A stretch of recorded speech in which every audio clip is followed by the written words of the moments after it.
Terima kasih penasihat hukum. Mohon izin majelis hakim yang kami muliakan untuk saya paparkan bagaimana proses analisis terkait dengan laporan tersebut. Mungkin bisa dibantu untuk lihat di slide selanjutnya. Ini kami melihat ada dokumen laporan perhitungan kerugian keuangan negara dari Kejaksaan Agung yang di dalamnya ada surat pengantar dari Deputi Investigasi BPKP. Nah, dalam laporan audit itu kami lihat ada kurang lebih 11 poin, 11 butir yang disampaikan di sana. Ada dasar penugasan, tujuan, ruang lingkup, dan batasan tanggung jawab, sampai kemudian tanggapan instansi penyidik dan lampirannya. Nah, kita coba lihat runut, ya. Kita coba pakai pendekatan induktif, bisa dilihat di slide berikutnya. Nah, ini kalau misalkan bisa diperbesar, saya bisa tunjukkan di situ ada hal yang menarik, bahwa di sini berdasarkan surat Direktur Penyidikan tertanggal 11 Oktober 2023 meminta bantuan kepada BPKP sebagai auditornya. Dan kemudian direspon dengan 3 surat yang merupakan surat tugas untuk tim auditor di BPKP. Dan 3 kali penugasan ini ditindaklanjuti oleh jajarannya di Direktorat Investigasi 1. Nah, kalau kita lihat di bawah di situ, di bagian B1, tujuan penugasannya adalah untuk menyatakan pendapat. Ya, menyatakan pendapat mengenai nilai kerugian keuangan negara atau daerah yang diakibatkan penyimpangan dari hasil penyidikan untuk mendukung tindakan litigasi atas dugaan tindak pidana korupsi dalam kegiatan importasi gula di Kementerian Perdagangan tahun 2015 sampai dengan 2016.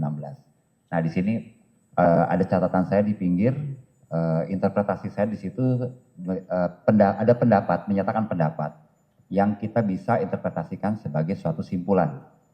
Nah, dan ini kalau kita lihat disebutkan mengenai nilai kerugian keuangan negara atau daerah.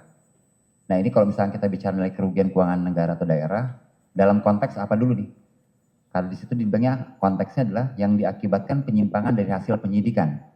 Kalau bicaranya penyidikan berarti kita bisa interpretasikan penyimpangan sebagaimana di pasal 2 ayat 1 dan ayat 3, pasal 3 Undang-Undang Tipikor. Nah, yang jadi pertanyaan itu penyimpangannya apa di sana. Jadi kalau misalkan di 2 ayat 1 itu perbuatan melawan hukumnya apa, lalu kemudian di pasal 3 itu penyalahgunaan wewenangnya seperti apa. Dan kembali lagi posisinya seperti kaidah yang di awal, itu yang melakukan penyimpangan siapa. Nah, di sini nggak ada dicerita siapa yang melakukan penyimpangan. Dia hanya bilang dalam kegiatan importasi gula. Nah, kalau misalkan kembali ke awal tadi yang konsepsi auditnya seperti yang saya sampaikan, majelis hakim yang kami muliakan, bahwa kalau konteksnya peristiwa itu ranahnya masih di ranah penyelidikan. Nah, artinya auditor di sini bisa memahami bahwa kalau misalkan masih bicaranya peristiwa, dia tidak akan bicara bukti sebagaimana halnya di penyidikan. Terkait bagaimana unsur dari peristiwa itu menjadi suatu tindak pidana berdasarkan kacamata penyidik. Dan kemudian tindak pidana ini dilakukan oleh siapa. Nah, makanya di sini menjadi pertanyaan kami pada waktu ini penyimpangannya apa ya, dan kemudian siapa yang melakukan penyimpangan. Nah, sementara di situ sempat disebutkan di bawahnya lingkupnya audit penghitungan kerugian negara yang tadi kami sudah jelaskan.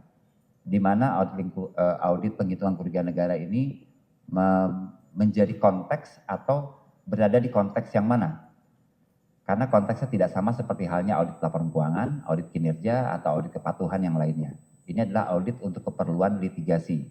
Ya, sehingga makanya kenapa pertanyaan yang berwarna merah itu muncul. Lalu kemudian yang berikutnya di halaman berikutnya saya lihat, nah di atas itu disebut ada batasan tanggung jawab auditor pada simpulan pendapat. Nah, ini menarik gitu kan, artinya di situ ada simpulan pendapat dari auditor untuk menyatakan bahwa oke, nilai ini sekian. Nah, kalau misalkan namanya ada simpulan, berarti ada dasar simpulannya. Dan bagaimana proses untuk mengambil kesimpulan dari dasar yang ada. Nah, di situ dikatakan dasarnya pada bukti yang cukup, andal, relevan, dan bermanfaat. Tadi penasihat hukum sudah bertanyakan bagaimana apabila ditemukan adanya kesalahan perhitungan, kesalahan angka di dalam laporan hasil audit. Nah, itu bisa kita lihat di batasan tanggung jawab dia bahwa dia mengatakan bahwa simpulan dia berdasarkan pada bukti yang cukup, andal, relevan, dan bermanfaat. Seandainya terjadi seperti yang ditanyakan oleh penasihat hukum, kalau misalkan ternyata ada kesalahan angka, ada error aritmetika, apakah itu bisa dianggap andal? Nah, sederhananya seperti itu. Nah, kenapa? Karena dia sudah men-state bahwa ada batasan tanggung jawab dan dia bertanggung jawab terkait dengan keandalan laporannya dia.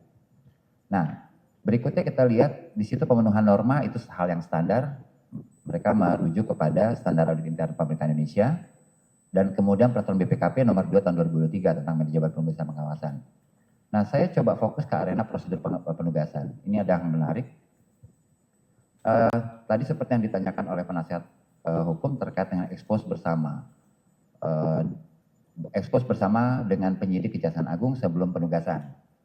Nah, ini kita coba interpretasi bahwa kalau misalkan dalam proses audit itu selalu yang namanya ekspos itu tadi mencoba mengidentifikasi masalah untuk bisa mempunyai frekuensi yang sama terkait masalah itu seperti yang dibawa oleh penyidik atau tidak.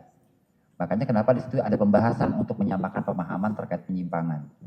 Tadi penasihat hukum sempat menanyakan terkait apakah sama penyimpangan dengan perbuatan melawan hukum.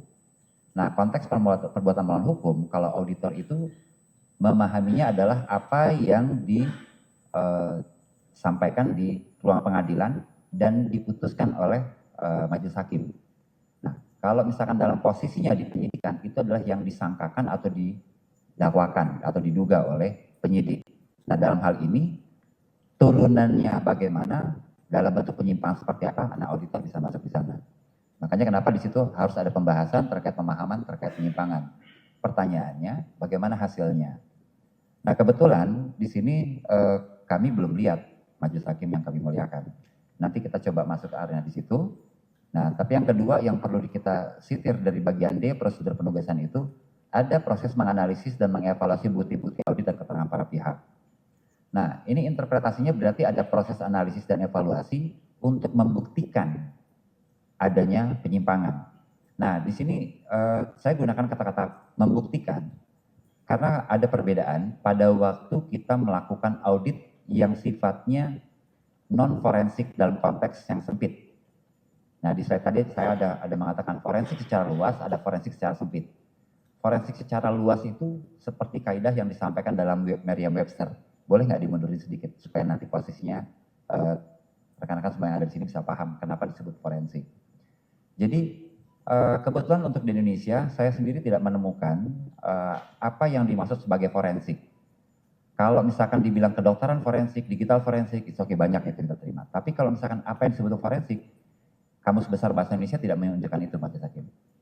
Nah, itu kami temukan yang cukup lengkap menjelaskan itu di Merriam-Webster. Jadi kalau misalkan dilihat di sebelah kanan, di situ saya ada sitir terkait dengan forensik dari Merriam-Webster Dictionary. Itu ada 3 hal yang kita bisa gunakan sebagai kaidah. Pertama, adanya isu yang menjadi milik publik atau milik ruang debat di pengadilan. Dan sifatnya argumentatif serta retorik. Dan ada penerapan metode yang sifatnya ilmiah untuk menyelesaikan permasalahan hukum. Nah, dalam konteks ini, kalau misalkan permasalahan hukumnya, arenanya itu adalah arena perdata, tentu akan berbeda dengan arenanya pidana. Karena tadi kita kembali kepada kaidah di pasal 1 Undang-Undang Nomor 881 bahwa penyidikan itu ranahnya adalah mencari bukti terkait adanya tindak pidana dan siapa tersangkanya. Artinya di sini itu bicaranya kita auditnya untuk membuktikan, bukan untuk meyakinkan atau meyakini.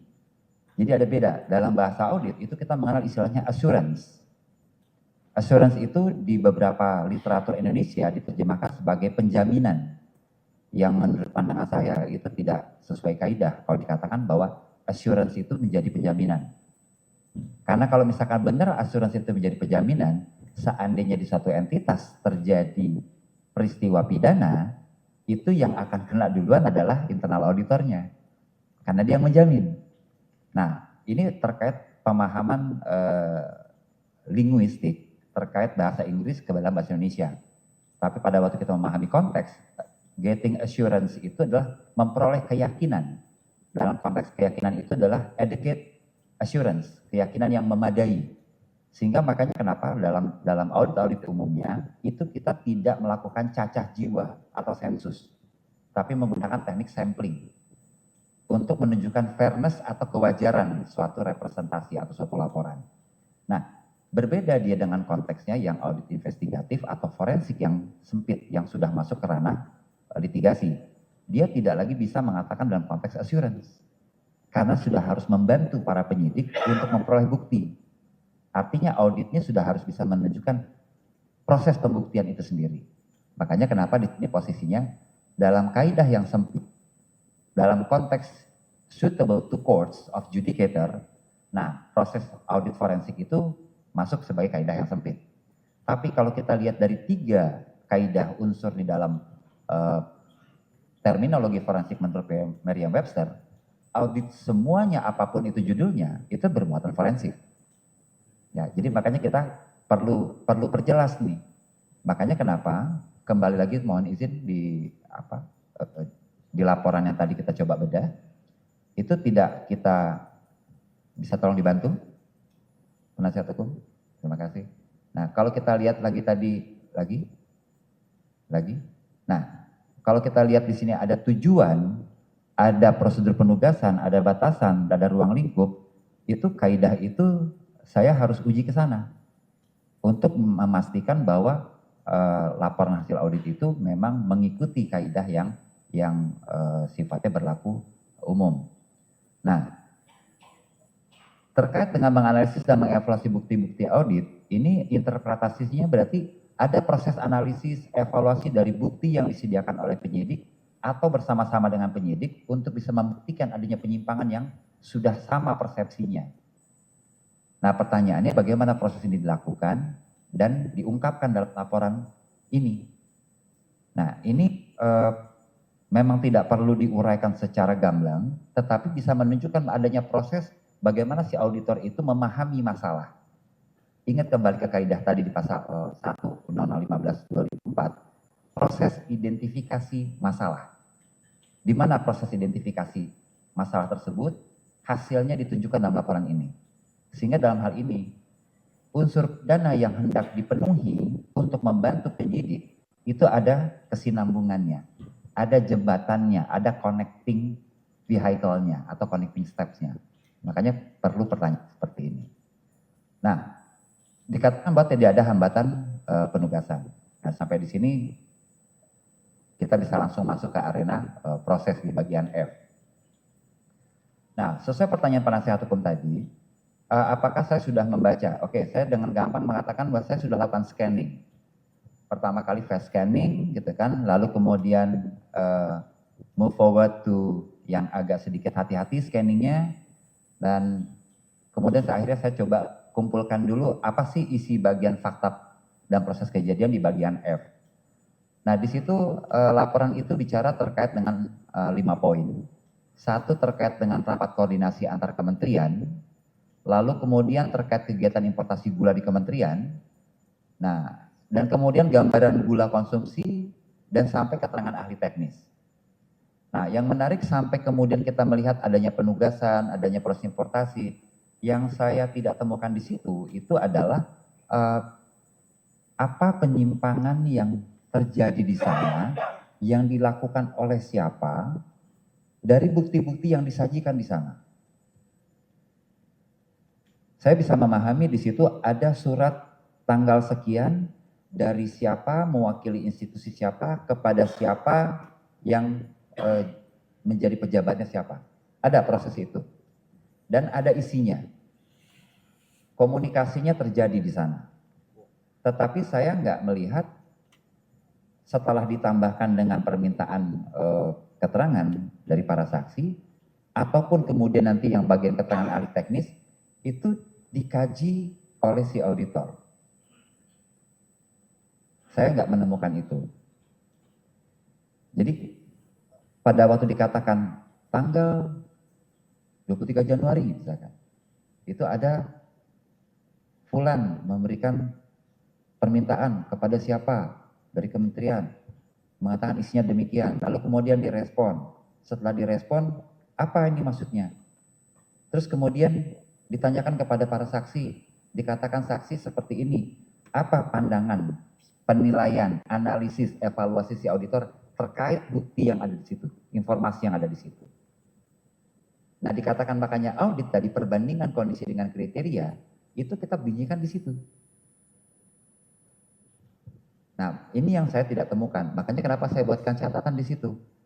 Dari scanning saya dari laporan tersebut, saya nggak menemukan adanya analisis dan evaluasi atas bukti-bukti yang disajikan dalam setiap fakta dan proses kejadian. Dalam konteks dia sebagai auditor yang dianggap ahli, keahlian untuk menganalisis proses yang terjadi yang dia sitir, dia kutip dalam laporan itu menunjukkan bukti apa. Nah, ini yang saya tidak temukan di sana. Sehingga saya agak khawatir gitu, karena nanti kalau seperti ini posisinya, bagaimana dia akan membuat simpulan? Bagaimana dia akan mengidentifikasi adanya penyimpangan, di mana penyimpangan itu yang dilakukan oleh seseorang atau lebih, atau suatu korporasi, yang kaitannya dengan perbuatan melawan hukum yang diidentifikasi oleh penyidik. Nah, ini yang nanti saya langsung coba lihat di ujung kayak gimana gitu kan. Nah, ini makanya kenapa terkait penyimpanan perbuatan seseorang itu tidak kita lihat di dalam bagian F itu, majelis hakim yang kami muliakan. Lanjut dia ke bagian G, H, I, J. J-nya bagian lampiran ya. Nah, ini kalau misalkan majelis hakim yang kami muliakan, rekan-rekan penuntut umum dan juga penasihat hukum serta hadirin yang ada, hasil penghitungan itu adalah hasil yang dihitung oleh rekan-rekan auditor. Dan kemudian dikatakan datang dari metodologi yang dua ini. Yang pertama datangnya dari kemahalan harga yang dibayarkan PT PPI dalam pengadaan gula kristal putih. Yang kedua terkait kekurangan pembayaran biaya masuk dan PDRI. Nah, sampai di metodologi ini terus terang saya agak termenung sedikit ya, bukan agak sedikit lebay, bukan begitu. Tetapi sebentar, dalam konteks kemahalan harga yang dibayarkan oleh PT PPI kepada 9 perusahaan. Ini konteksnya bisnis to bisnis, ataukah konteks keuangan negara, ataukah konteks perbendaharaan negara? Kalau konteks perbendaharaan negara, artinya tadi yang kita rujuk kepada Undang-Undang Nomor 1 Tahun 2004, itu terkait dengan mekanisme pengelolaan keuangan negara melalui mekanisme APBN. Artinya kementerian, lembaga, pemerintah pusat, pemerintah daerah, kalaupun BUMN atau BUMD ada, itu terkait dengan penugasan.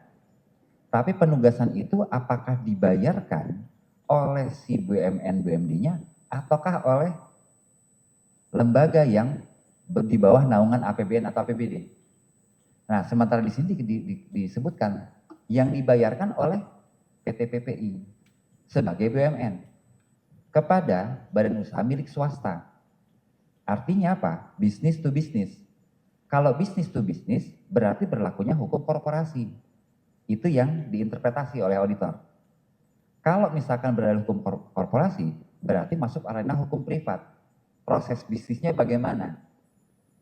Kalau tadi saya coba mendengar bagaimana keterangan dari ahli hukum pidana sempat menyebut soal good governance. Nah, di dalam konteksnya korporasi ada namanya corporate governance.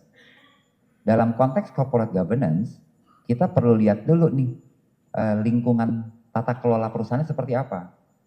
Kalau untuk BUMN yang notabene dia perseroan terbatas, organ perseroan sebagai lingkungan tata kelola yang terkecil itu adanya di 3 organ. RUPS, Dewan Komisaris, dan Direksi. Tidak ada yang saling merendahkan atau membawahi, kecuali RUPS bisa mengangkat, memberhentikan komisaris ataupun direksi. Nah, tetapi dalam hal ini, apabila kemahalan harga itu dibayar oleh PT PPI, apakah ini dibayar oleh PPI sebagai korporasi, ataukah oknum di dalam PPI? Nah, artinya kita sudah bermain di arena yang sebenarnya pertanyaan pertama, ini konteks korporasi ataukah konteks perbenaran negara sudah pasti enggak. Ataukah konteks keuangan negara? Kalau konteks keuangan negara, berarti dia harus ada kaitannya PPI sebagai korporasi dengan lembaga lain. Dalam hal ini misalkan pemerintah akan memberikan penugasan.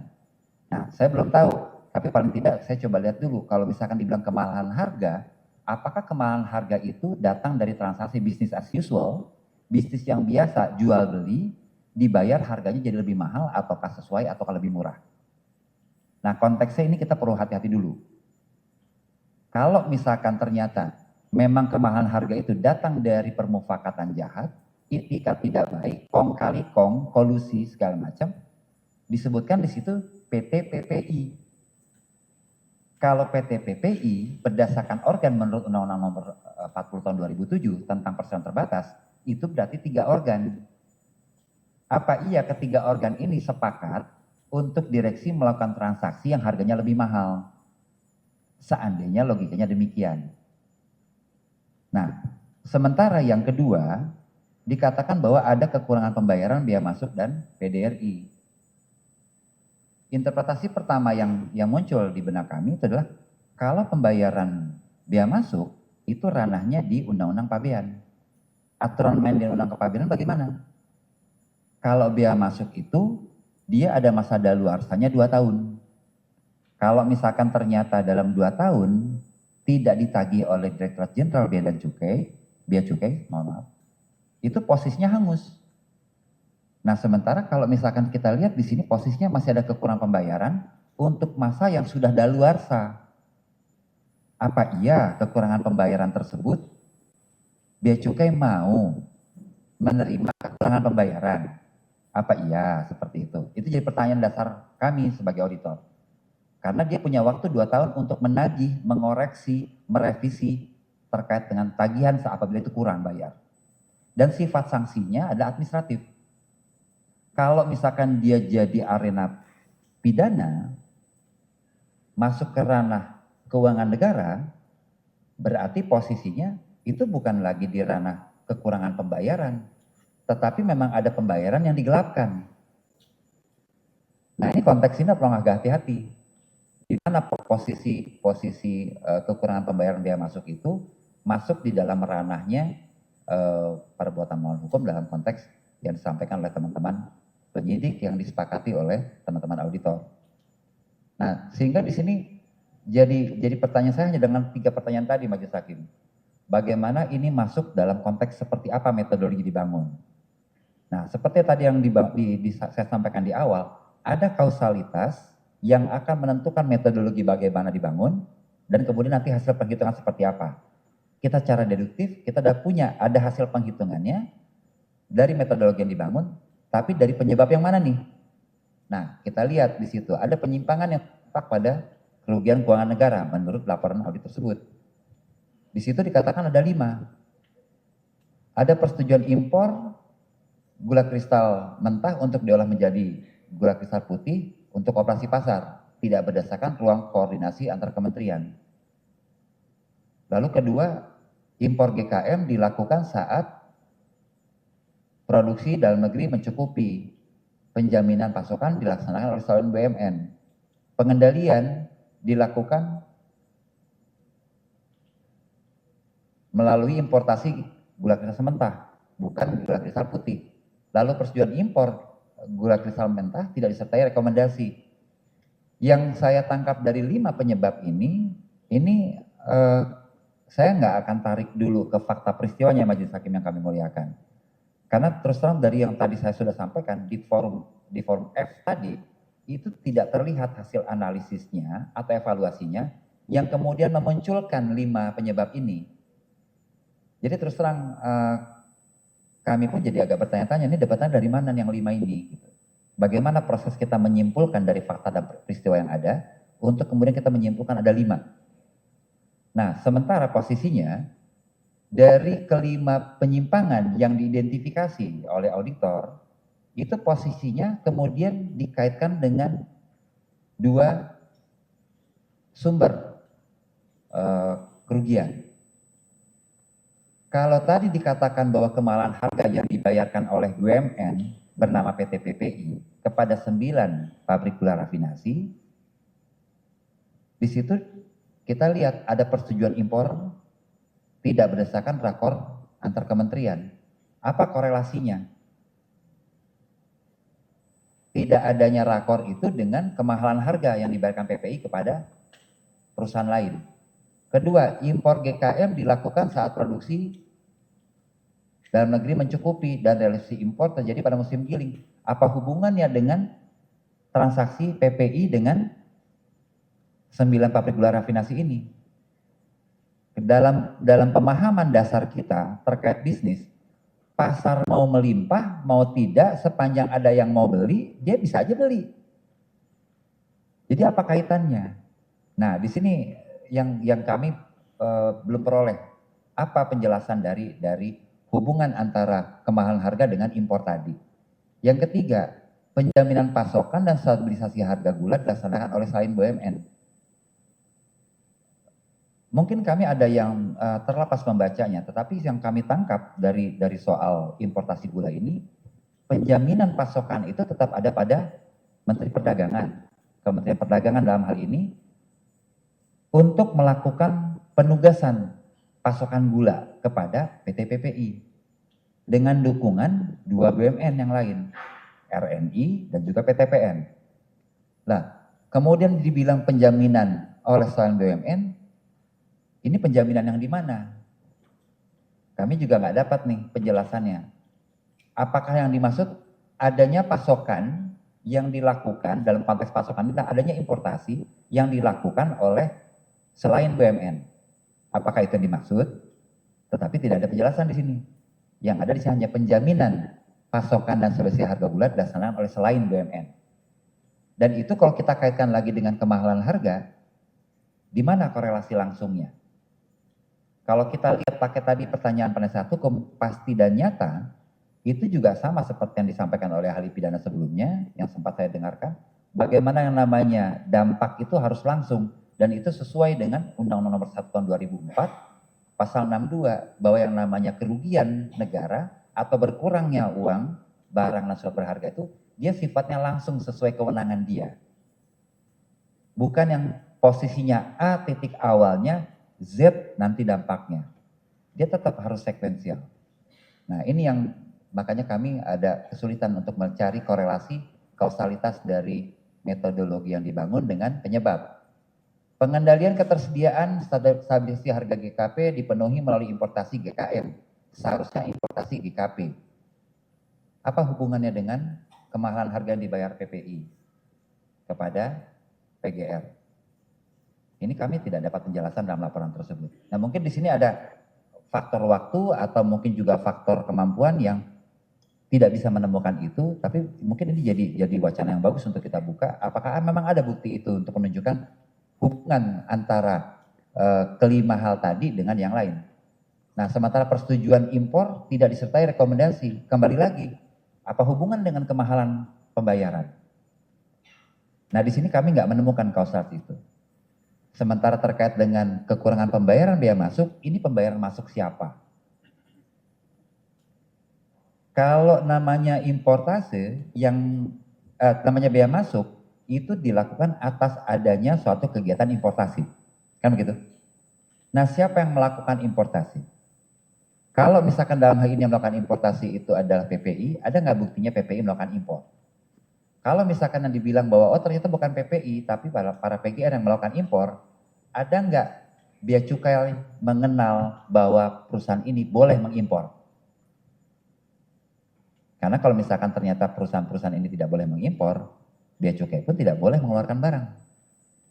Harus ditahan barang itu.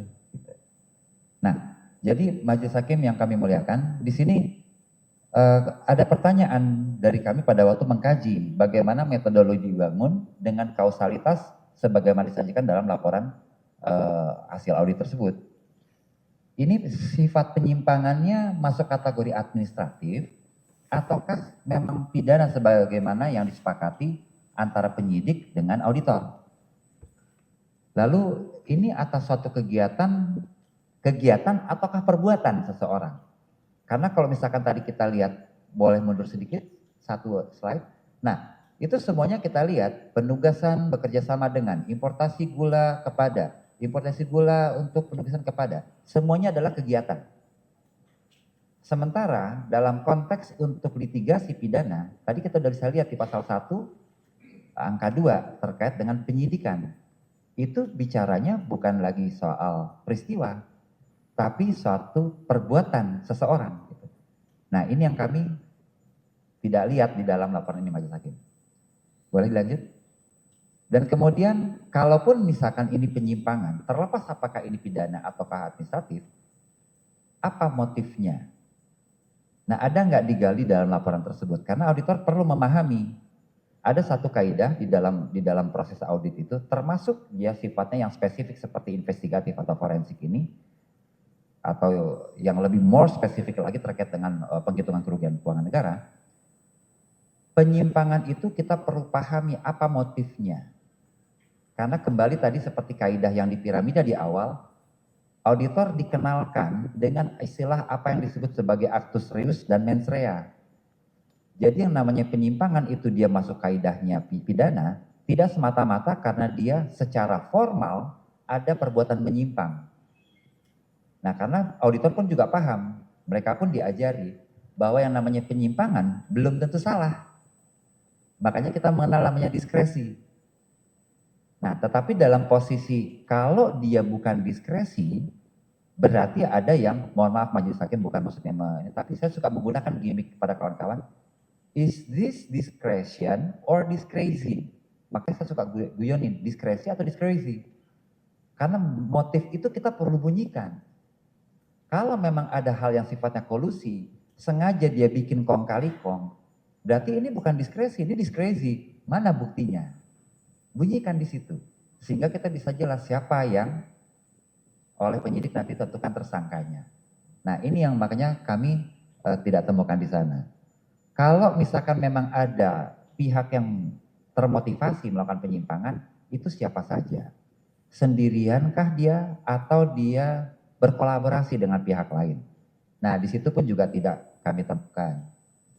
Dan yang faktor utama seperti tadi yang kami sudah sampaikan, Majelis Hakim yang kami muliakan, korelasi dari penyimpangan yang 5 ini dengan dampak kerugian yang dibangun dalam metodologi yang sudah ke 6 laporan setebal berapa 200 lebih halaman, itu kami tidak peroleh. Sehingga dalam hal ini kami agak khawatir gitu dengan melihat hasil kajian kami sementara ini. Nah, karena tadi bicaranya kajian, sebagaimana halnya kajian dalam audit, tentunya kan ada simpulan. Seperti tadi juga di dalam laporan dikatakan ada simpulan berupa pendapat. Kami coba simpulkan dari apa yang ditanyakan oleh penasihat hukum, ada sekitar 6 simpulan yang kami tangkap dari laporan ini.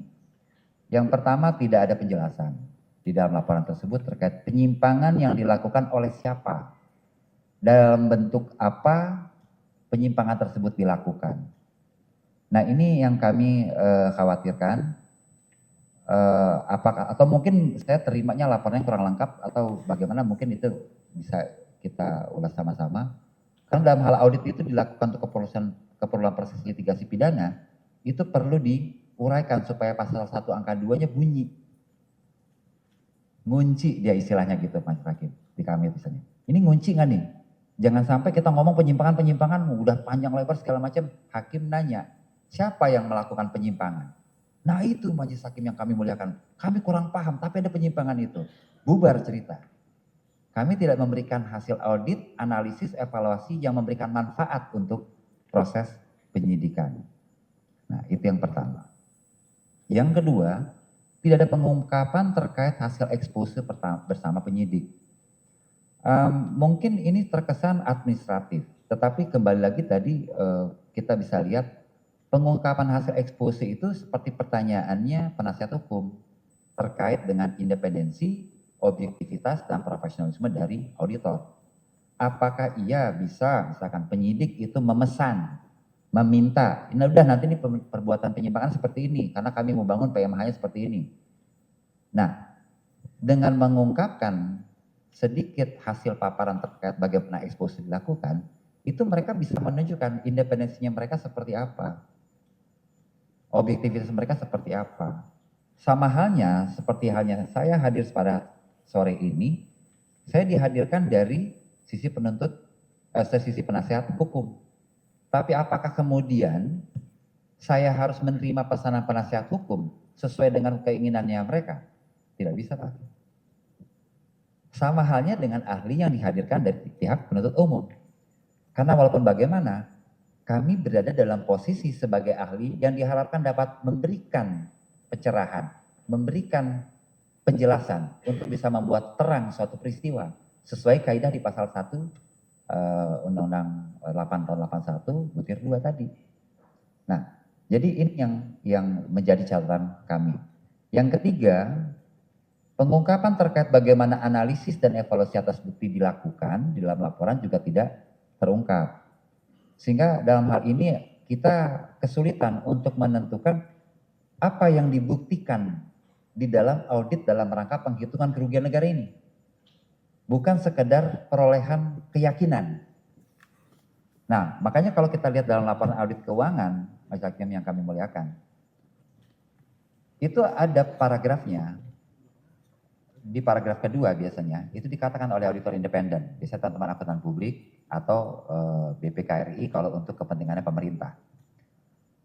Kami menyimpulkan dalam semua hal atau aspek yang material bahwa penyajian laporan keuangan sudah sesuai dengan standar audit keuangan yang berlaku atau standar akuntansi keuangan yang berlaku atau standar akuntansi pemerintahan. Di situ kalimatnya dikasih tahu dalam semua hal yang material, artinya yang sifatnya krusial, sifatnya mayor, sifatnya itu bisa mewakili hal-hal yang penting dalam pengelolaan keuangan negara itu sudah dia simpulkan di situ. Nah, tetapi dalam posisi untuk pembuktian karena penyidikan tadi, kita perlu bedakan, ini tidak bicara soal assurance lagi, tapi membantu penyidik untuk membuktikan. Makanya kenapa analisis dan evaluasi itu perlu disampaikan di sana. Ini yang sayangnya kami tidak lihat. Kemudian tidak ada pengungkapan yang memadai terkait penyimpangan yang dilakukan seseorang itu, seperti hanya tadi yang di pertama kita juga tidak tahu siapa yang melakukan penyimpangan, terkait korelasinya dengan perbuatan yang mengandung unsur pidana. Nah, kita bisa paham bahwa di awal di bagian tujuan sudah disampaikan bahwa mereka kawan-kawan auditor itu melakukan audit terkait dengan penyimpangan dari hasil penyidikan. Nah, disebutkan seperti itu. Tetapi kita tidak tahu penyimpangan itu penyimpangan yang mana.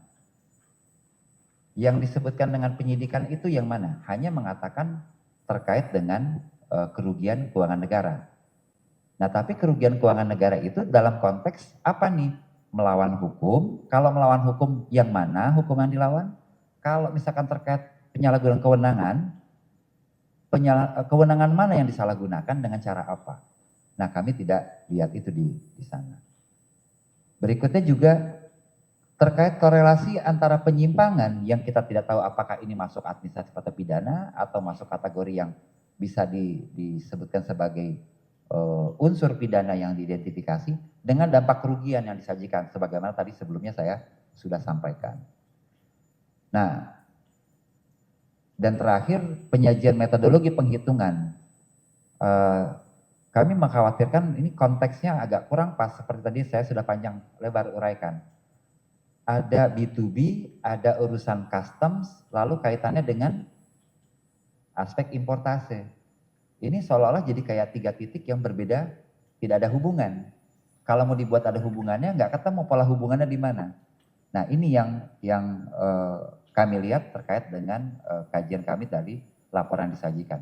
Sehingga dengan keenam simpulan ini kami khawatir bahwa hasil audit dalam rangka penghitungan kerugian negara ini apakah memang dapat dijadikan dasar untuk pengambilan keputusan. Nah, dalam hal ini saya mungkin mendahului pertanyaannya dari penasihat hukum. Dalam kapasitas saya bisa mengatakan saya sulit untuk menggunakan laporan itu sebagai dasar pertimbangan saya. Nah, ini yang mungkin bisa saya sampaikan untuk menjawab pertanyaan penasihat hukum. Demikian Majelis Hakim yang kami muliakan. Dari saya cukup yang mulia.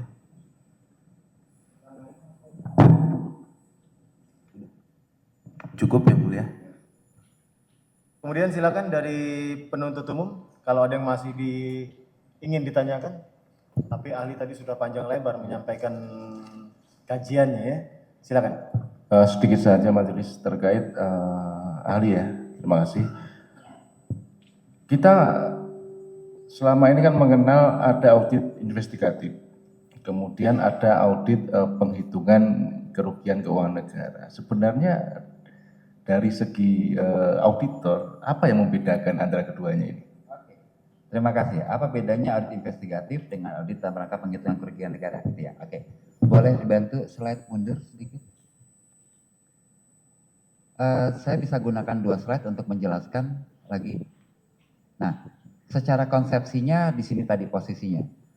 Kalau secara konsepsi itu ada literatur yang biasa dipakai oleh kawan-kawan yang mengambil sertifikasi di bidang audit forensik.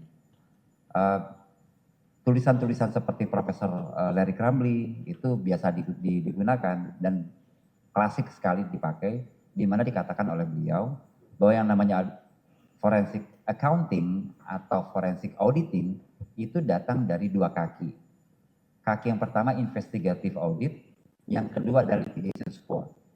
Nah, kaidahnya kalau litigation support itu artinya sudah kita masuk ke ranah peradilan.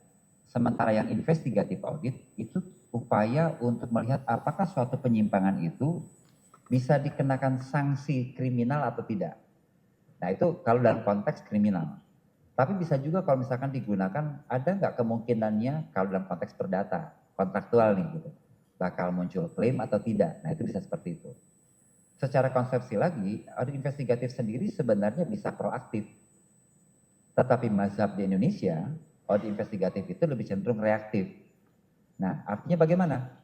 Kalau dia tidak ada sumber informasi tertentu atau permintaan tertentu, dia tidak akan lakukan itu. Karena dia paham, ada pola pikir dari hukum pidana bahwa apapun yang dilakukan di kampung besar kita ini, itu bisa dipidanakan. Dalam artian netral ya, memang hukumnya bicara seperti itu yang kami terima dan kami pahami. Nah sehingga makanya lebih cenderung kita responsif atau reaktif. Nah bentuk audit investigatif itu seperti apa? Nah kalau misalnya dalam konteks investigatif bisa dimundurkan lagi di dalam pasal 13 Undang-Undang Nomor 15 2004. Itu bisa dikatakan dapat melaksanakan pemeriksaan investigatif guna mengungkap 2, 1 indikasi kerugian, 1 lagi unsur pidana. Maka tadi waktu di awal saya katakan bisa saja audit investigatif itu dia baru mau mencari ini unsur pidana mana nih? Apakah pidana tipikor, apakah pencucian uang, apakah perbankan, ataukah apa yang lainnya. Nah tergantung konteks. Nah sementara kalau misalkan dia mau mencoba terkait dengan dampak kerugian, nah dia bisa masuk di situ. Jadi sederhananya menjawab pertanyaan penuntut umum, apa kaitannya audit dalam rangka penghitungan kerugian negara itu aspek yang lebih spesifik dari audit investigatif. Saya kira itu cukup jelas. Oke, jadi untuk audit investigatif sendiri itu lebih luas cakupannya daripada audit penghitungan kerugian keuangan negara seperti itu. Dibilang lebih luas sebenarnya tidak juga. Tidak juga. Okay. Karena memang lebih cenderung konteksnya mau digunakan yang di mana ini tergantung kebutuhannya. Okay. Kalau kebutuhannya dia itu masih di ranah penyelidikan, artinya kan untuk sama-sama mencari apakah memang ada peristiwa pidana, gitu ya. Oke. Berarti bisa saya simpulkan itu tergantung tujuan dari audit itu sendiri. Betul. Untuk apa audit itu sendiri? Betul. Oke, ketika untuk melihat penyimpangannya itu perlu audit investigatif. Kemudian kalau untuk sekedar penghitungan cukup penghitungan keuangan negara seperti itu. Nah, ini hati-hati nih menanggapi cukup sekedar menghitung. Oke. Nah, itu maksudnya bagaimana tuh? Oke, makanya kan saya tanyakan tadi, kalau audit tergantung kan tujuannya. Ya. Makanya dari awal sebenarnya saya tanyakan apa sih yang membedakan antara audit investigatif dengan audit penghitungan kerugian keuangan negara. Tadi kan sudah menjelaskan terkait audit investigatif. Itu di situ tergantung tujuannya untuk apa kan itu. Nah, kemudian kan makanya saya tanyakan kepada ahli seperti apa perbedaannya apakah kalau untuk investigatif itu mencari termasuk penyimpangan-penyimpangan yang dilakukan sampai dengan kemudian muncul nilai, dan apa bedanya dengan penghitungan kerugian keuangan negara gitu loh. Boleh dibantu piramida? Sebenarnya piramida ini udah jawab. Oke. Jadi kalau misalkan tadi dikatakan, kalau investigatif itu dari mulai mencari peristiwanya kemudian sampai ngitung dampak, Oke. sama di penghitungan kerugian juga begitu. Oke. Tetapi dia lebih spesifik. Lebih spesifik. Lebih spesifik. Oke. Bukan berarti kemudian dia menjadi bagian hanya sekadar tinggal bagian menghitung. Kita lihat tadi di situ. Proses untuk menghitung itu tidak hanya sekedar menghitung angka. Oke.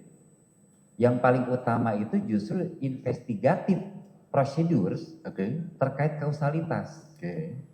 Karena kalau dia tidak temukan itu, dia nggak bisa membangun metodologi. Oke.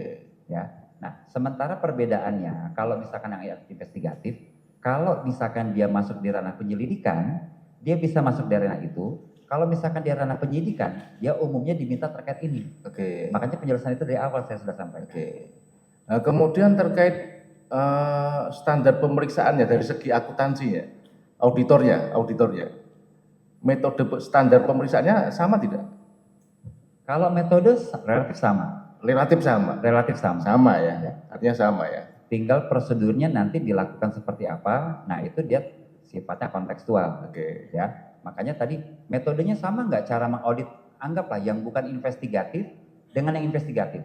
Yang investigatif dalam rangka bukan menghitung kerugian negara atau keuangan negara, ataukah yang demikian? Oke. Metode sama. Oke. Yang membedakan proses. Prosesnya. Proses. Oke. Nah, kenapa proses itu membedakan? Karena tadi kita melihat ada arena yang memang dia berbeda. Pada waktu dia misalkan bicaranya investigatif, itu posisinya masih di penyelidikan, kan belum berlaku orang itu disumpah. Oke. Gitu kan? Oke. Tapi pada waktu misalkan dia masuk investigatifnya sudah di penyidikan, orang itu sudah disumpah. Oke. Nah, artinya apa? Tingkat kehati-hatian dari seorang auditor pada waktu penugasan seperti itu menjadi lebih tinggi. Oke. Oke. Kemudian kan tadi kan saudara menilai nih terkait hasil laporan audit penghitungan segala macam. Dari segi keilmuan auditor, sebenarnya yang berhak untuk memeriksa suatu laporan baik itu investigatif maupun penghitungan segala macam itu siapa? Apa ada tidak lembaga khusus yang bisa menilai itu kan gitu? Kalau yang bisa menilai siapapun bisa menilai. Bisa menilai, siapapun bisa menilai. Siapapun bisa menilai. Menilai, menghitung, mengkaji siapapun boleh. Siapapun boleh. Oke. Makanya kenapa? Karena perlakuannya sensitif, dia biasa dirahasiakan. Oke. Kan begitu.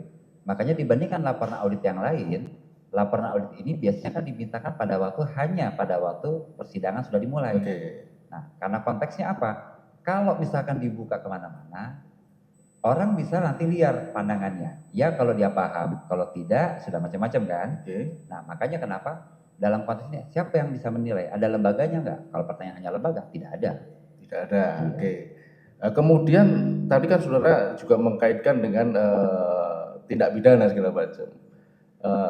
Pada akhirnya, tadi saya sempat mendengar juga bahwa pada akhirnya ketika laporan itu digunakan dalam proses persidangan, pada akhirnya kan kemudian tetap majelis hakim yang akan menilai ada tidaknya kerugian keuangan negara di situ kan. Betul. Betul ya? Betul. Oke, cukup majelis.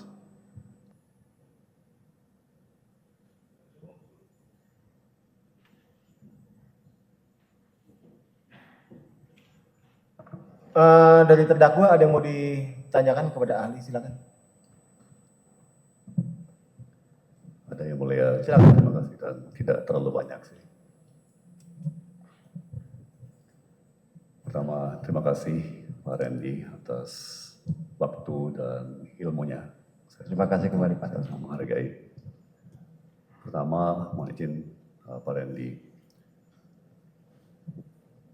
dalam laporan BPKP ya, ada 3 surat penugasan yang menjadi dasar daripada pembuatan laporan tersebut. Dan surat-surat penugasan tersebut tertanggal 15 Oktober 2024 2 Desember 2024 Tolong slide-nya tadi diperlihatkan. dan 3 Januari 2025. Surat penugasan. Lanjut, diterusin. Surat penugasan. Ada yang bagian surat tadi di depan. Ya. Nah, kemudian Nah, itu dia. Nah, Dasar diperbesar. penugasan visum. Kemudian 4 hari yang lalu, ahli dari BPKP menyampaikan bahwa katanya sejauh saya bisa mengulang secara verbatim ya, yaitu karena laporan auditnya tidak kunjung selesai, sehingga harus diperpanjang lagi dengan 2 surat tugas baru. Ya. Sedangkan saya dinyatakan sebagai tersangka dan ditahan pada tanggal 29 Oktober 2024. 9 hari setelah surat penugasan pertama pada 15 Oktober 2024. Dalam persidangan dan perkara ini ya, mungkin masih banyak pro kontra. Ya. Siapa lembaga yang benar-benar berwenang untuk menyatakan terjadinya dan berapa jumlahnya sebuah kerugian negara. Ada yang mengatakan hanya BPK yang boleh, ada yang mengatakan BPKP juga oke. Ya. Terlepas perdebatan tersebut, ya, di sini menunjukkan bahwa pada saat saya dinyatakan tersangka, dan pada saat saya di malam yang sama ditahan, dimasukkan ke dalam tahanan, audit BPKP saja belum rangkum, belum tuntas, ya kan? Berarti pada 29 Oktober itu, keterjadian maupun jumlah kerugian negara yang dituduhkan kepada saya masih belum baku kan, bahkan oleh BPKP, jangankan BPK. BPKP saja pada tanggal saya ditersangkakan dan ditahan juga masih belum memfinalkan baik memverifikasi bahwa kerugian negara itu memang terjadi dan jumlahnya memang segini. Ya. Apakah ini hal yang lazim atau bagaimana tanggapan Pak Randy sesuai pengalaman Bapak ya, termasuk dalam karir sebagai auditor di BPK? Terima kasih. Terima kasih Pak Thomas. Pertanyaannya, apakah wajar seorang tersangka itu seseorang ditetapkan sebagai tersangka dalam kasus tipikor pada saat hasil audit atau penghitungan kerugian yang disangkakan itu sudah terbit. Baik, ini benar seperti yang disampaikan Pak Thomas tadi bahwa ada banyak centang perenang pendapat. Nah, tetapi dalam konteks sebagai auditor, kalau saya lihat bagaimana dulu di BPK, lalu kemudian BPKP, dan juga pada saat sekarang sebagai praktisi independen dan juga kawan-kawan yang di swasta, sebenarnya ada hal yang kami pahami begini Pak, bahwa dalam penetapan tersangka itu kewenangan penyidik. Ya, kewenangan penyidik ini dia seperti halnya hakim terkait untuk memutus perkara, begitu juga pada waktu menetapkan tersangka, dia cukup dengan adanya 2 alat bukti yang meyakinkan dirinya. Nah, apakah wajar atau tidak? Tentunya bukan kapasitas kami sebagai auditor, Pak. Tetapi kami bisa pahami apabila adanya pertentangan, mengapa belum ada indikasi atau indicated loss dari lembaga yang mungkin respectfully gitu kan. Nah, posisinya itu sudah ditetapkan. Nah, itu saya juga bisa pahami bagaimana pembelaan atau perlawanan datang dari yang ditetapkan sebagai tersangka. Nah, dalam hal ini kami memang harus objektif, Pak. Dalam posisi seperti itu kewenangannya ada pada penyidik. That's why pada waktu posisinya muncul seperti itu, banyak pihak yang ditersangkakan mengambil langkah pra-peradilan. Dengan, mohon maaf istilah saya, jurus belum ada hasil kerugian negaranya. Nah, tetapi memang sepanjang yang kami pahami, berdasarkan dari tadi ke pertanyaan penuntut umum, ada kriteria yang sudah ditunjukkan gitu ya, itu memang kewenangan ada pada penyidik. Jadi terlepas adanya buktinya apa, itu yang memang penyidiklah yang mempunyai keyakinan, kewenangan yang siap untuk diperadilankan oleh si tersangka. Demikian Pak Tom. Terima kasih Pak Randy. Kemudian berikutnya begini. Dalam konferensi pers yang digelar oleh Kejaksaan Agung di malam hari tanggal 29 Oktober 2024, ya, berkenaan dengan saya dinyatakan sebagai tersangka dan ditahan, ya, Kejaksaan mengumumkan pertama bahwa kerugian negara yang dituduhkan adalah sebesar 400 miliar rupiah. Kedua, bahwa asal-usul, ya, sumber kerugian negara tersebut adalah pertama, itu adalah keuntungan yang diperoleh oleh importir swasta yang seharusnya menjadi keuntungan BUMN. Ya. Satu. Kedua, bahwa para importir swasta itu menikmati profit tersebut dengan menjual gula itu di atas harga eceran tertinggi, sehingga merugikan konsumen. Ya. Nah, 3,5-4 bulan kemudian, pada tanggal 25 Februari kalau nggak salah ingat, ya, saat dakwaan terbit, angka kerugian negaranya berubah menjadi 578 miliar, dan dasarnya juga bergeser, berubah. Tidak lagi ada kata-kata atau istilah ini adalah keuntungan usaha yang diperoleh oleh industri gula swasta yang seharusnya menjadi keuntungan industri gula BUMN atau BUMN, sektor BUMN, itu hilang. Kedua juga hilang dari dakwaan pernyataan dari 3,5-4 bulan sebelumnya bahwa keuntungan para industri swasta itu antara lain diperoleh dengan menjualnya di atas harga eceran tertinggi. Ya. Dasar perhitungannya bergeser menjadi PT PPI membayar harganya terlalu tinggi, ya, dibandingkan apa yang menurut penyidik, penuntut, dan auditor mungkin merupakan harganya seharusnya, ya, atau harga maksimum yang seharusnya PPI boleh bayar. Ya kan? Kedua, ya Bapak sudah pahami bahwa akibat kebijakan saya yang diimpor adalah bahan baku, ya, bukan barang jadi, di mana sebagaimana lazimnya bahan baku tentunya dikenakan tarif biaya masuk yang lebih rendah daripada biaya masuk yang dikenakan kepada barang jadi. Ya. Apa dampak dari pergeseran-pergeseran seperti ini pada profesionalitas dan independensi dan kredibilitas daripada audit BPKP yang sekarang sudah kita pegang, ya. Kalau melihat sejarah faktual ini bukan sebuah rahasia, ini semuanya di ranah publik, ya, karena merupakan konferensi pers dan juga pernyataan pers Kejaksaan Agung sendiri pada 29 Oktober, dakwaan sudah terbit juga, yang sudah baku, dan bisa dibandingkan antara pada saat saya ditersangkakan dan ditahan dibandingkan dengan 4 bulan kemudian, 3,5 bulan kemudian saat dakwaan terbit. Bagaimana dampak pergeseran seperti ini pada yang tadi saya sampaikan, profesionalitas, independensi, dan kredibilitas daripada audit BPKP yang sekarang kita pegang. Terima kasih.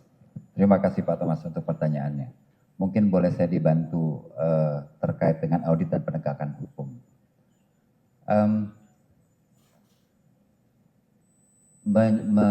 Memahami bagaimana proses Anda pada waktu ditetapkan sebagai tersangka posisinya, itu belum ada laporan hasil audit, lalu kemudian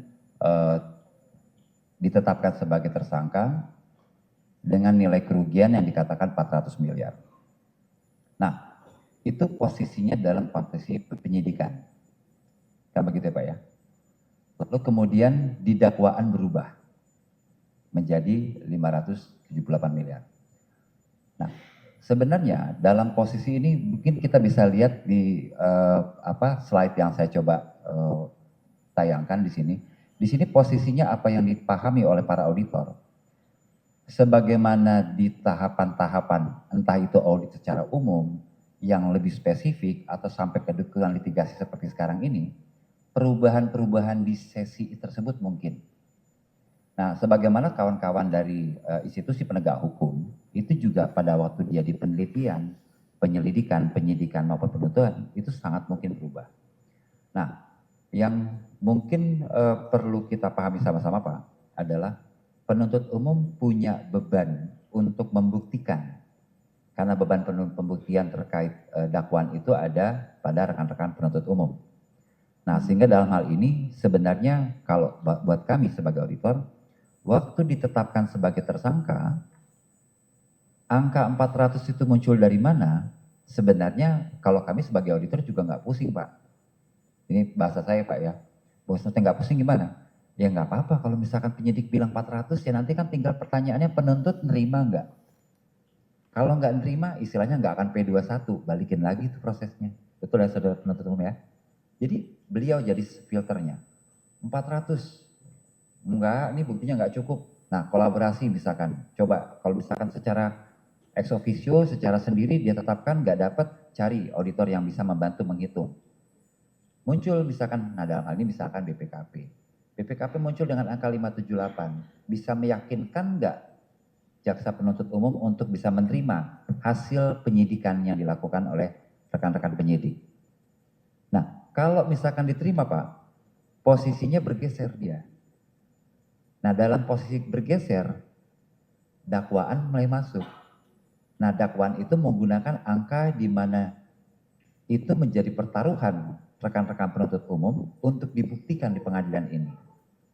Jadi makanya mungkin dalam posisi ini saya cuma bisa mengatakan begini Pak, dan ini bukan sekedar cuma. Pada saat beban penuntutan itu ada, yang saudara terdakwa dan juga penasihat hukum bisa lakukan, itu adalah apakah menguji, membuktikan apakah tuntutan tersebut cukup kuat untuk dibuktikan di hadapan majelis hakim. Nah, kami, saya dan juga rekan-rekan dari BPKP dalam konteks keahlian kami di bidang audit itu mencoba menghadirkan bagaimana keahlian kami bisa dimanfaatkan oleh kedua belah pihak dan juga majelis hakim.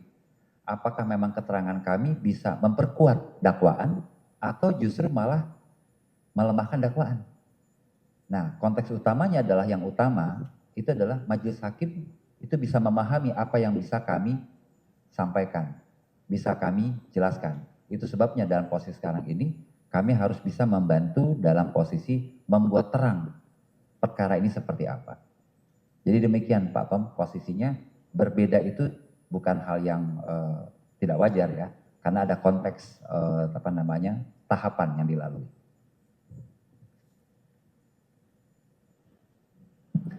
Terima kasih Pak Randy. Berikutnya, sepanjang persidangan, ya, banyak sekali kesaksian-kesaksian yang mematahkan atau berbeda dengan dasar-dasar penilaian ya, terhadap terjadi atau tidaknya terjadi penyimpangan ya, dalam dakwaan dan juga tentunya dalam audit. Itu tindakan penyimpangan terjadi ya, tapi kemudian dalam persidangan saksi-saksi justru memberikan keterangan yang mematahkan dasar daripada kesimpulan-kesimpulan tersebut. Dalam prinsip ini, apakah ada proses atau mekanisme untuk dilakukan penyesuaian terhadap audit? Apakah auditor punya tanggung jawab untuk mempertimbangkan atau mencerminkan data baru, keterangan-keterangan baru yang muncul pasca audit? Ya. Apakah auditor punya tanggung jawab profesional untuk kemudian menerbitkan misalnya disclaimer, ya kan, pasca audit karena ternyata terungkap fakta-fakta baru atau kesaksian-kesaksian yang kontradiktif terhadap kesaksian saksi yang sama dalam BAP sebelumnya. Bagaimana tanggapan Bapak? Terima kasih Pak Thomas. Pertanyaan bagus sekali Pak. Ini sebenarnya kalau kita lihat konteksnya begini. Mengapa di dalam laporan hasil audit itu ada disclaimer? Ada batasan tanggung jawab. Dan begitu juga pada waktu tim penuntut umum itu membawa dakwaannya. teman-teman penuntut dan juga auditor itu datang dalam posisi sebelum proses peradilan itu jalan. Nah, artinya pada waktu bukti pendukung terhadap dakwaan itu disajikan, bagaimana fakta di persidangan nanti akan turut membantu, apakah memperkuat ataukah melemahkan. Nah, sementara dalam posisi tadi yang Bapak sampaikan terkait apakah bisa ada semacam reissue opini gitu kan, itu menyambung pertanyaan dari tim penuntut tadi sebenarnya. Ada perbedaan Pak dalam posisi forensik audit di sini. Esensinya pada waktu posisi di forensik audit, terutama misalkan contoh penghitungan kerugian keuangan negara, konteksnya bukan soal dikoreksi atau direvisi angkanya. Konteksnya itu adalah sesuai dengan dakwaan atau tidak. Kalau pada saat sidang ini dimulai, dakwaannya bicara tentang angka 578, datang dari mana dengan bukti seperti apa, lalu kemudian fakta persidangan, saksi-saksi banyak mematahkan, ada ahli tandingan juga kemudian mematahkan, artinya majelis hakim akan menilai, seperti tadi tim penuntut tanyakan, bahwa pembuktian akan menjadi sulit bagi tim penuntut. Nah, tinggal pertanyaannya, apakah itu cukup meyakinkan bagi hakim untuk memutus sesuai dengan dakwaan atau memutuskan sesuai harapannya pembela. Seperti itu Pak. Jadi nggak usah khawatirkan soal apakah dikoreksi. Siap. Ya, esensi di situ. Terima kasih Pak. Kemudian berikutnya cuma mohon penegasan saja ya, bahwa saya tadi benar mendengar dan menangkapnya ya, pernyataan Bapak, bahwa jadi audit BPKP perkara ini langsung tanda kutip loncat dari uraian fakta yang banyakkan diambil dari BAP saksi, langsung loncat ke kesimpulan tanpa adanya analisis independen apakah tuduhan-tuduhan kejaksaan tersebut memang berdasar. Apakah betul pemahaman saya atas pernyataan Bapak tadi? Betul. Demikian ya Pak, terima kasih.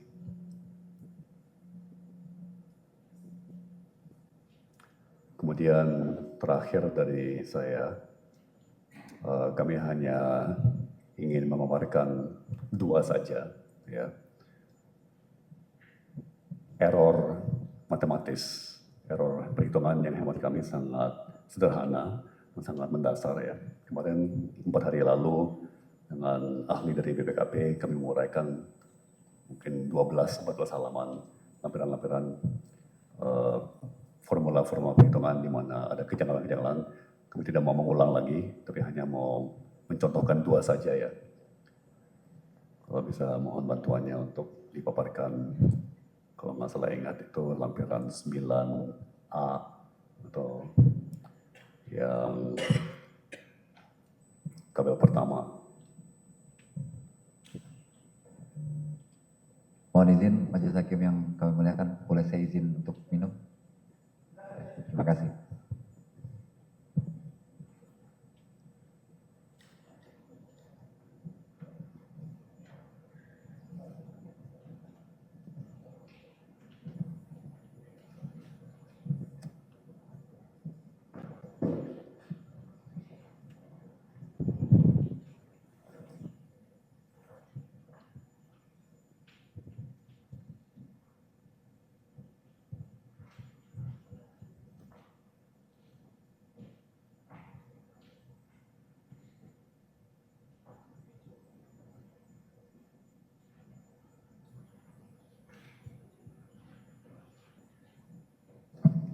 Jadi lampiran 9.A garis miring 1 garis datar 1.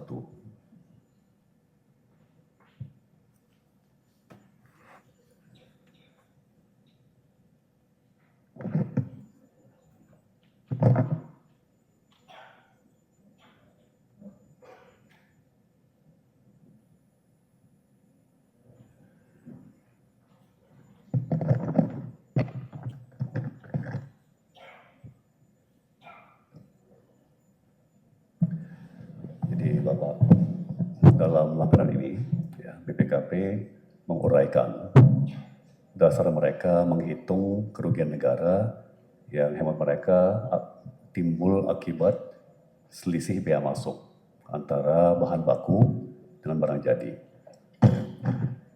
Hitungannya cukup sederhana dan andai kata dasar hukumnya dan metodologinya tepat, ya, secara formula saya pribadi merasa tidak ada masalah, ya, karena sederhananya ya jumlah barang yang diimpor dikalikan dengan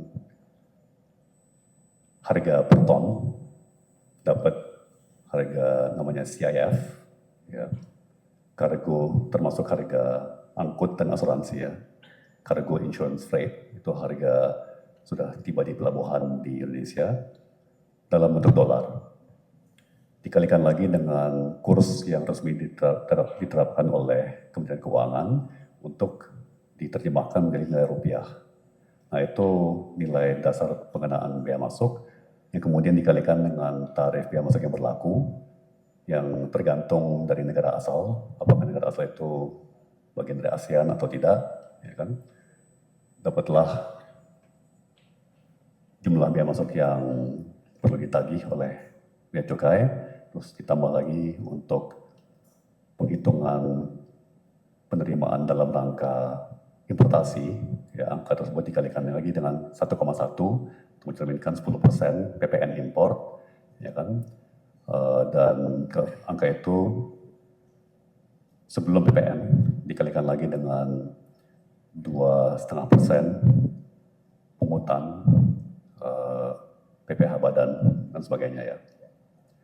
Nah, yang kami temukan kemarin adalah ini kan BPKP mencoba membandingkan biaya masuk yang memang dibayar, ini historis, ya, data historis, ini memang barang yang masuk adalah gula mentah, volumenya memang segini pada tanggal tersebut, ya. Dia coba bandingkan dengan secara teoritis, ya, kalau volume yang sama diimpor dalam bentuk gula putih, ya, berapa nilainya, berapa biaya masuk yang berlaku, ya, dan selisihnya gitu.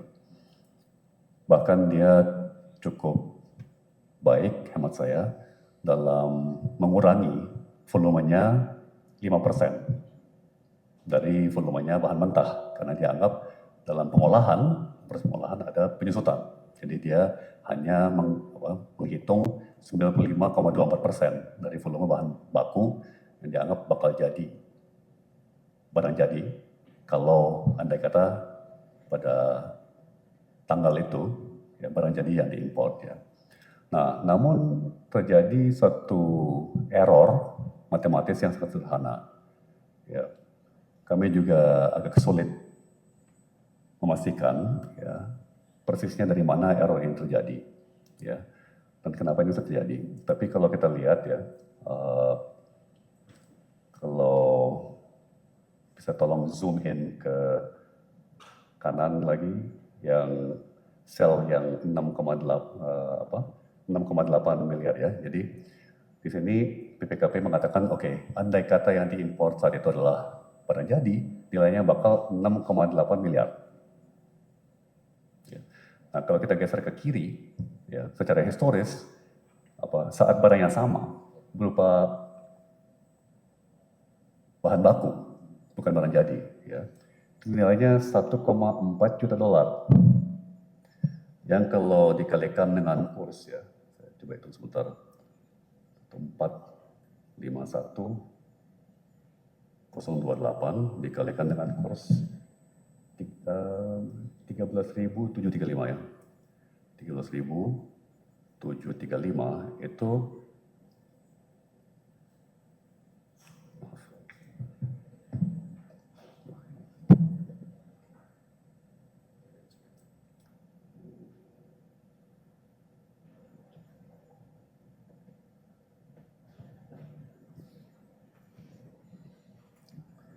adalah 19 miliar. 19,929 miliar. 19 miliar 929 juta 869.580 rupiah. Jadi bahan bakunya dibilang nilainya 20 M. kemudian setelah diolah jadi barang jadi, nilainya cuma tinggal 6M. Itu kan tidak mungkin. Masa kan dalam proses pengolahan atau proses pemrosesan kan terjadi nilai tambah. Ya, semua biaya-biaya yang dikeluarkan untuk energi, transportasi dan sebagainya itu memberikan sebuah dilakukan karena barang jadinya lebih berharga ya kan, daripada bahan bakunya tentunya. Ya. Bahkan barang jadinya dibilang harganya cuma sepertiga daripada bahan bakunya. Ini kan mustahil gitu ya. Dan ini berlaku untuk 2 batch. Ya. Satu. Nah, kemudian yang kedua,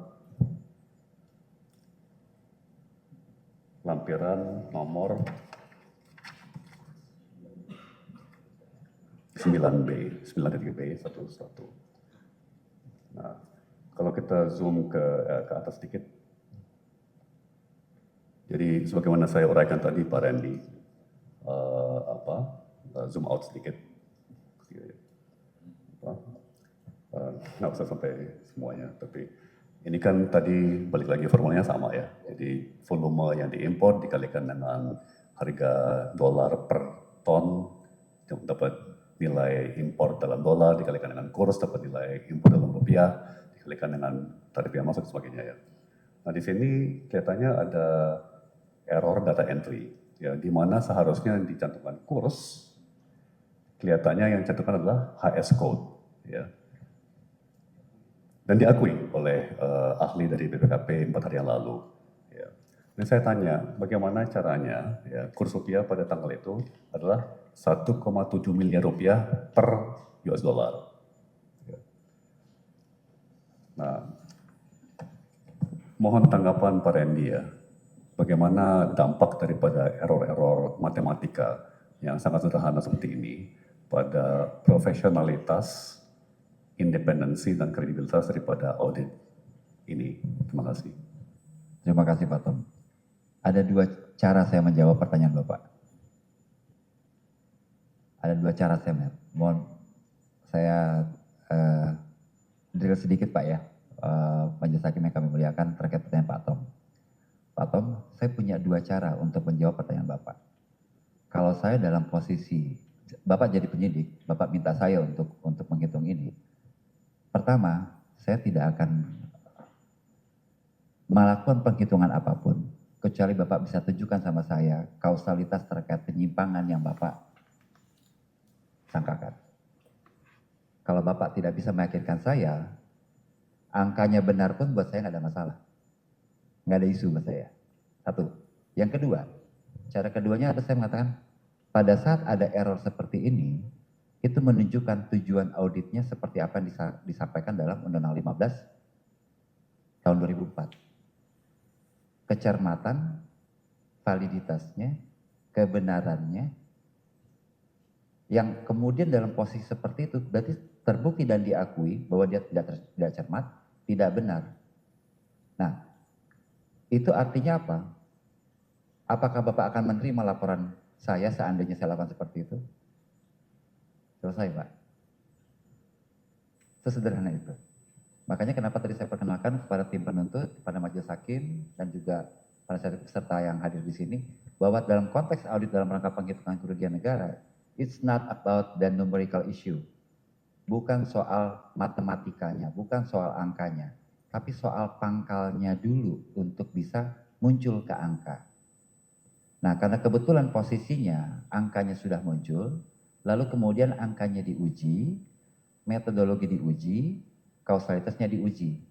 Kalau misalkan posisinya kena semua, apalagi diakui, ya artinya kita sulit untuk menjaga relevansi apakah mau kita gunakan atau tidak laporan tersebut. Nah, itu akan kembali menjadi kewenangannya majelis hakim. Saya pikir itu Pak Tom. Ya, terima kasih. Terakhir dari saya, Silakan. Pak Randy. Hemat Bapak, apakah suatu kerugian negara bisa resmi terjadi ya, sebelum terbitnya sebuah audit atas kerugian negara tersebut ya, oleh lembaga yang berwenang? Kerugian negara bisa terjadi secara resmi. Secara resmi, Ya, maksudnya secara resmi. atau dinyatakan atau bisa terjadi, boleh dikatakan sudah terjadi, secara resmi secara resmi dinyatakan sudah terjadi. Di-declare resmi, Ya, declare, mungkin. ya, resmi. Oke. Bahwa kerugian negara itu sudah terjadi, ya, dengan jumlah tertentu sebelum terbitnya sebuah audit Oke. yang menyatakan berbagai dasar maupun formula dengan hasil yang baku ya, sebelum audit final atas hal tersebut sudah terbit atau belum terbit ya, belum terbit. Kerugian negara Pak ya, bukan kerugian keuangan negara ya? Mungkin bisa jawab dua-duanya. Jelas, oke. Kalau kerugian negara bagaimana? Kalau kerugian keuangan negara bagaimana? Sip. Kalau kerugian negara bisa Pak dideklar. Bapak sebagai menteri, Bapak mengetahui dari Inspektorat Jenderal Bapak atau misalkan pembahasan dengan Dirjen segala macam, ada kekurangan stok, ada kekurangan kas, ada kekurangan surat berharga, dan itu kemudian Bapak deklar, Bapak sampaikan ke BPK. Itu Bapak bisa lihat di Undang-Undang Nomor 1 Tahun 2004, pasal 59 sampai yang 62 itu soal kerugian negara Pak ya. Walaupun belum diaudit, entah BPKP yang audit, entah mungkin Inspektorat Jenderal sendiri yang audit, atau bahkan mungkin BPK sendiri. Nah, artinya apa? Kalau dalam konteksnya kerugian negara, bisa dia muncul. Tapi kalau konteksnya kerugian keuangan negara, nah seyogianya tadi seperti kaidah yang sudah kita lihat, bahwa datang dulu dia dari hasil penyidikan yang mengatakan adanya perbuatan seseorang, dia menyalahgunakan kewenangan untuk menguntungkan diri sendiri, orang lain atau suatu korporasi. Konteks pasal 3. Nah, kalau misalkan konteks pasal 2 ayat 1, dia ada menguntungkan diri sendiri, orang lain ataupun suatu korporasi dengan cara melawan hukum. Nah, pada saat seperti itu apakah bisa officially kita mengatakan, ini pemerintah nih misalkan gitu Pak ya, mengatakan bahwa kita tuh sudah melakukan kerugian keuangan negara. Saya mungkin saya bukan kapasitas saya untuk bisa mengatakan itu Pak. Karena konteksnya dalam hal seperti itu, kalau Bapak tanyakan, ini dampak kerugiannya bagaimana? Nah, saya akan tanya tadi, di mana Bapak bisa menunjukkan kepada saya bahwa adanya penyalahgunaan kewenangan atau perbuatan melawan hukum yang diupayakan untuk memperkaya diri sendiri, orang lain atau suatu korporasi. Nah, jadi makanya dalam konteks ini saya agak sulit untuk merespon pertanyaan Bapak yang terkait dengan kerugian keuangan negara. Karena pada hematnya, pemahaman kami sebagai auditor, dalam hal ini saya akan coba lihat bagaimana penyidik. Tapi kalau misalkan officially declare, saya khawatir berasumsi jadinya Pak. Sementara untuk arena seperti ini, berasumsi itu akan menciptakan bola liar. Sebaiknya tidak kita lakukan. Saya kira itu Pak. Baik, terima kasih Yang Mulia. Cukup dari saya. Cukup ya. Baik, silakan nanti penuntut umum juga penasihat hukum untuk memberi penilaian dalam kesimpulan di tuntutan maupun di pembelaan ya. Demikian ahli, terima kasih atas segala pengetahuan kalian juga ya, pencerahannya kepada kami di persidangan ini. Boleh kembali, boleh meninggalkan ruangan. Terima kasih. Terima kasih Majelis Hakim yang kami muliakan. Billahi taufiq wal hidayah. Assalamualaikum warahmatullahi wabarakatuh. Waalaikumsalam warahmatullahi wabarakatuh. Silakan saudara terdakwa. Baik, jadi alhamdulillah silakan duduk. Sudah kita selesaikan pemeriksaan ahli yang dihadirkan oleh terdakwa dan juga tim penasihat hukum. Jadi bila demikian, untuk agenda persidangan berikutnya adalah pemeriksaan terdakwa, ya. Yang untuk itu kami jadwalkan akan disidangkan di hari Senin tanggal 30 Juni 2025, hari Senin tanggal 30. Ya. Demikian ya. Hari Senin berbarengan juga saat terdakwa menjadi saksi di perkara atas nama terdakwa Charles Sitorus. Ya. Tapi kita sidangkan dulu yang terdakwa Charles Sitorus karena sudah berapa kali ditunda. Ya. Semoga semua bisa selesai berjalan lancar. Demikian, ada yang mau ditanyakan terkait penundaan sidang terdakwa? Silakan dari penasihat hukum mungkin ada yang mau ditanyakan. Izin Yang Mulia, dengan keterangan ahli yang tadi BPKP kami hadirkan, Ya. apakah dimungkinkan dilakukan konfrontir antara BPKP dengan ahli kami tadi untuk memastikan masalah angka audit ini Yang Mulia? Karena Baik, ini kan ya. kesalahan ini sudah kita temukan. Gitu.